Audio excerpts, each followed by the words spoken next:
তুলসী পাতার পুত্রবধূ। আহা, কত সুন্দর তোমার ফিগার, এই মসৃণ ত্বক, মন চাচ্ছে কামড় বসিয়ে দেই, কিন্তু উপায় নেই, কি করব।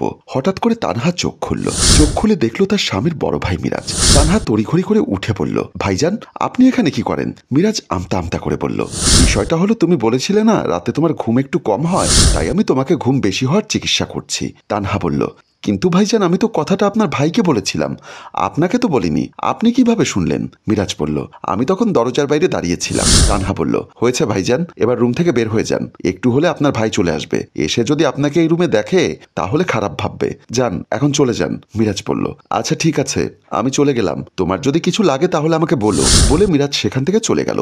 মিরাজের ছোট বোন সামিনা ড্রেসিং টেবিলের সামনে তার রূপচর্চা করছে, সেখানে মিরাজ গিয়ে বোনের পেছন দিক থেকে জড়িয়ে ধরল। সামিনা তার বয়ফ্রেন্ড মনে করে বলছে, এই কি করছো তুমি? এভাবে কেউ দেখে ফেলবে তো, ভিডিও করে রাখবে, ছেড়ে দাও। বলে পেছনের দিকে তাকাতেই দেখলো সামিনার বড় ভাই। নিজের ভাইকে এভাবে দেখে সামিনা অবাক হয়ে বলল, ভাইয়া, তুমি আমাকে এভাবে জড়িয়ে ধরেছ? মিরাজ আমতা আমতা করে বলল, না মানে ওই যে আমার বন্ধু সোহেল আছে না, সে নাকি তার বউকে এভাবেই জড়িয়ে ধরে। সামিনা বলল, তাই বলে তুমি আমাকে এভাবে জড়িয়ে ধরবে? আমি না তোমার ছোট বোন? ছোট বোনকে কি কেউ বউয়ের মতো করে জড়িয়ে ধরে নাকি? মিরাজ বলল, আরে একটু না হয় ভুল হয়ে গেছে, কিন্তু আমি যদি বাইরের কাউকে গিয়ে জড়িয়ে ধরতাম তাহলে তো তারা আমাকে খারাপ ভাবতো, এখন তো তুই আমার বোন, আমাকে কিছু বলতে পারবি না। সামিনা বলল, আচ্ছা ঠিক আছে, এবার যাও, নেক্সট টাইম আমাকে এভাবে জড়িয়ে ধরো না। মিরাজ বলল, আচ্ছা ঠিক আছে, বুঝেছি, তুই মাইন্ড করেছিস। এই বলে মিরাজ সেখান থেকে চলে গেল। মিরাজের মা অর্থাৎ তানহার শাশুড়ি বসে বসে পান চিবোচ্ছে। এরই মধ্যে তানহা গিয়ে বলল, মা, আপনাকে একটা কথা বলতাম। তানহার শাশুড়ি লাইলা বলল, কি কথা বলো না বৌমা? তানহা বলল, মা, আপনারা ভাইজানকে বিয়ে করিয়ে দেন না কেন?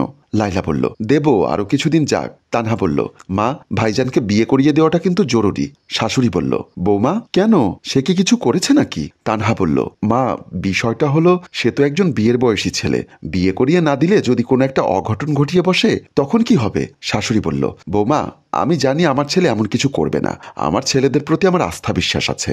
তানহার কথা না বাড়িয়ে বলল, ঠিক আছে মা, আপনাদের যা ভালো মনে হয় তাই করুন। তানহার স্বামী সিরাজ রাতে বাসায় আসলে তানহা বলল, এই তুমি একটা কাজ করো না। সিরাজ বলল, কি কাজ বলো? তানহা বলল, তোমার বড় ভাইকে একটা বিয়ে করিয়ে দাও। সিরাজ বলল, বড় ভাইয়াকে বিয়ে করাবে আমার বাবা মা, তোমার এত মাথা ব্যথা কেন? তানহা বলল, একটা যুবক ছেলে বাড়িতে থাকলে আমার কেমন জানি লাগে, তাই বলছি। সিরাজ বলল, তোমার কিছু লাগার কি আছে? আমার বড় ভাই মানে তোমার বড় ভাই, তোমাদের সম্পর্ক বড় ভাই আর ছোট বোনের মতো, এখানে লজ্জা আর ভয় পাবার কি আছে? তানহা বলল, ঠিক আছে, আমার যা বলার আমি তাই বললাম, পরবর্তীকালে যদি কিছু হয় তাহলে আমার কোনো দায় থাকবে না। সিরাজ বলল, আমি তোমার কথার রহস্য বুঝলাম না। তানহা বলল, সময় আসলে বুঝতে পারবে, চলো এখন তোমাকে খাবার দেই। দুজনেই খাবার টেবিলের দিকে চলে গেল। সামিনা তার মাকে গিয়ে বলল, মা, তোমরা ভাইয়াকে বিয়ে করিয়ে দাও। মা বলল, কেন, তাকে বিয়ে করিয়ে দিলে কি সে বউয়ের খরচ চালাতে পারবে? সামিনা বলল, মা, তুমি যেভাবে হোক ভাইয়াকে বিয়ে করিয়ে দাও, না হয় দেখবা ভাইয়া কোনো বড় একটা অঘটন ঘটিয়ে বসবে। মা বলল, বুঝলাম না, তোদের কি হয়েছে? তোর ভাবিও বলছে তোর ভাইকে বিয়ে করাতে, এখন তুইও বলছিস, আচ্ছা বলতো তোর ভাই এমন কি করেছে তোদের সাথে? সামিনা বলল, ভাইয়া আমার সাথে কি করবে, আমি তো ওর ছোট বোন। মা বলল, তাহলে চুপ থাক, ওর যখন বিয়ের বয়স হবে তখন আমি ওকে বিয়ে করাবো। সামিনা বলল, মা, তুমি সেই সময়ের অপেক্ষা করো না, আমাদের মান ইজ্জত সব যাবে, দেখবা কোনো মেয়ের সর্বনাশ করে বসেছে, তখন কি করবা? মা বলল, তার মানে তোরা বলতে চাচ্ছিস মিরাজ পাগল হয়ে গেছে? সামিনা বলল, হ্যাঁ, তোমার ছেলে এক প্রকার পাগল হয়ে গেছে, পারলে রশি দিয়ে বন্দি করে রাখো, বলে চলে গেল। পরদিন তানহার স্বামী সিরাজ অফিসে চলে যাচ্ছে। তানহাকে বলল, শোনো, আজকে আমার আসতে হয়তো একটু লেট হতে পারে, যদি রাত বেশি হয় তুমি খেয়ে ঘুমিয়ে পড়ো। মিরাজ দরজার আড়াল থেকে এসব কথা শুনছিল। তানহা বলল, আচ্ছা ঠিক আছে, সাবধানে যেও। সিরাজ তার বউয়ের কাছ থেকে বিদায় নিয়ে চলে গেল।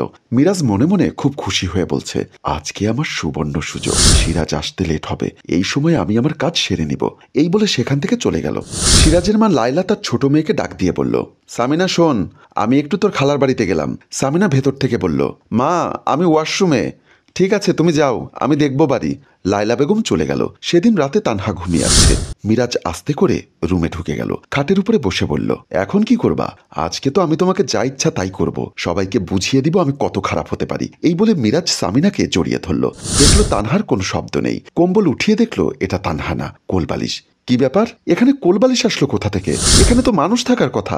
এমন সময় পেছন দিক থেকে তানহা ডাক দিয়ে বলল, এই যে ভাইজান, আমি এখানে, ওখানে কেন খুঁজছেন? সিরাজ তানহাকে ওই জায়গায় দেখে অবাক হয়ে গেল। সিরাজ মনে মনে বলল, যা হওয়ার হোক, আজকে আমি কিছু একটা করব বলে সিরাজ তানহার দিকে গেল। তানহাকে জড়িয়ে ধরতেই এমন সময় সিরাজের মা আর সিরাজ সেখানে গিয়ে বলল, থাম, কি করছিস তুই? তোর ছোট ভাইয়ের বউয়ের দিকে হাত বাড়াতে তোর একটুও বুক কাঁপলো না? সে তো তোর ছোট বোনের মতো। সিরাজ বলল, ছি ছি ভাইয়া, তুমি এত খারাপ? তুমি তো কোনো মানুষের কাতারে পড়ো না। তোমার চেয়ে আমাদের বাসার কুকুরও তো অনেক ভালো। তুমি যদি আজকে আমার বড় ভাই না হয়ে ছোট ভাই হতে, তাহলে এখন আমি তোমাকে জুতা পিটা করে বাড়ি থেকে বের করতাম। মা বলল, মিরাজ, তোর বড় দেখিয়ে লাভ নেই। তুই এখন তাকে আমার বাড়ি থেকে বের কর। আমি কোনো লুচ্চা বদমাইশকে ছেলে পরিচয় দিতে চাই না। আমি তাকে আর আমার চোখের সামনে দেখতে চাই না। এবার সিরাজ বলল, আমি এখনো খারাপ কিছু করিনি, মাত্র শুরু করেছি।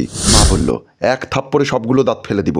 বেয়াদবের বাচ্চা কোথাকার, এসব কথা বলতে তোর লজ্জা লাগে না? সিরাজ বলল, কিসের লজ্জা? তোমাদেরকে আমি কতবার বলেছি আমাকে বিয়ে করিয়ে দাও। তোমরা আমার ছোট ভাইকে বিয়ে করিয়ে দিয়েছো, আমাকে বিয়ে করিয়ে দাওনি।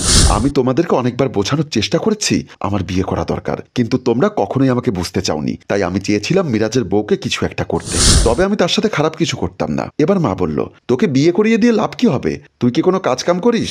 তোকে বিয়ে করালে তো তোর বউকে আমাদের ঘাড়ের উপর নিতে হবে।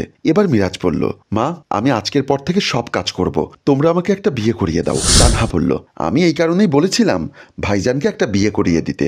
সিরাজ বলল, মা, আমরা আগামীকালই ভাইয়ার জন্য বউ দেখতে যাব। সম্মানিত ভিউয়ার্স, আসলে আমাদের দরকার ছেলে মেয়েদের প্রতি খেয়াল রাখা, তাদের বিয়ের বয়স হলে বিয়ে করিয়ে দেওয়া। অন্যথায় আপনার ছেলেও এমন কিছু করতে পারে। গল্পটা ভালো লাগলে লাইক, কমেন্ট, শেয়ার করে সাথে থাকুন। ধন্যবাদ। গল্পটির রচনা ও পরিচালনায় এম ইদ্রিস।